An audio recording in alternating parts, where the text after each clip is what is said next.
Jorge Lorenzo si dice entusiasta del suo immediato futuro, che lo vedrà nel team di tester per la Yamaha. Il pilota ha infatti affermato: "Sono molto felice di unirmi alla Yamaha Factory Test Team. Ho sempre pensato di rimanere coinvolto nella MotoGP e di tornare nel paddock, e penso che questo sia un ruolo adatto a me." Da parte sua, la casa giapponese è felice di poter contare su un pilota di così grande esperienza. "Siamo lieti di dare il bentornato a Jorge. Quando abbiamo saputo che avrebbe interrotto la sua carriera agonistica, abbiamo subito iniziato a prendere in considerazione l'idea di fargli una proposta", ha affermato il direttore corse Lynn Jarvis. "I suoi risultati nei 9 anni con noi parlano da soli. È un pilota di MotoGP di grande esperienza che conosce da vicino la M1 e le persone della Yamaha", ha concluso.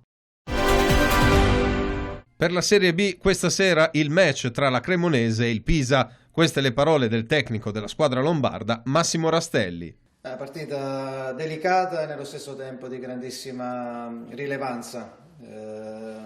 Affrontiamo comunque una squadra che ha una sua precisa identità, è sempre molto, molto pericolosa, molto propositiva, crea molto ma nello stesso tempo concede molto, quindi bisogna essere veramente molto bravi a limitare quelle che sono le loro caratteristiche e nello stesso tempo essere il più possibile cinici nell'andare a sfruttare al meglio le occasioni che andremo a crearci.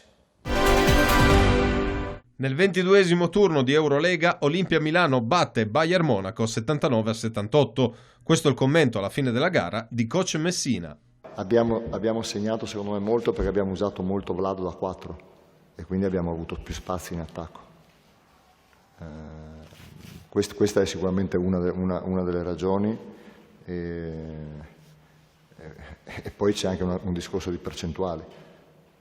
Abbiamo tirato dei tiri completamente liberi per più di metà partita e prendevamo il primo ferro, poi improvvisamente la palla ha cominciato ad andare dentro e mi rendo conto che è molto banale, ma è così, cioè la percentuale di tiro a 3 punti incide su queste partite. Se tu vai a vedere lo scout delle partite, credo che nel 90% dei casi chi tira meglio da 3 punti vince la partita, indipendentemente da qualsiasi altra voce statistica. Noi anche stasera siamo stati dietro per molti minuti, poi improvvisamente abbiamo alzato le percentuali, continuando secondo me a tirare gli stessi tipi di tiri. Non è che prima ho visto gente che tirava con 3 uomini addosso, ho visto gente tirare libere e la palla non andava dentro. Trentino Volley vince 3-1 contro il Fenerbahce Sigorta Istanbul nel match di CEV Champions League. Questo è il commento del tecnico Angelo Lorenzetti. Dobbiamo distinguere tra il soffrire e l'atteggiamento soprattutto iniziale. Nel senso che il soffrire abbiamo sempre detto che è una normalità, lo si fa in Superlega e bisogna farlo in Champions League. All'inizio con tutte, diciamo, tra virgolette scusanti del caso, siamo partiti lenti. È una settimana, cioè un pochettino di più, di ormai 9 giorni, che combiniamo poco. Lasciando stare i viaggi che quelli non si possono togliere. Abbiamo avuto delle problematiche e questo ci ha indotto ovviamente a risparmiare in allenamento e a fare poco.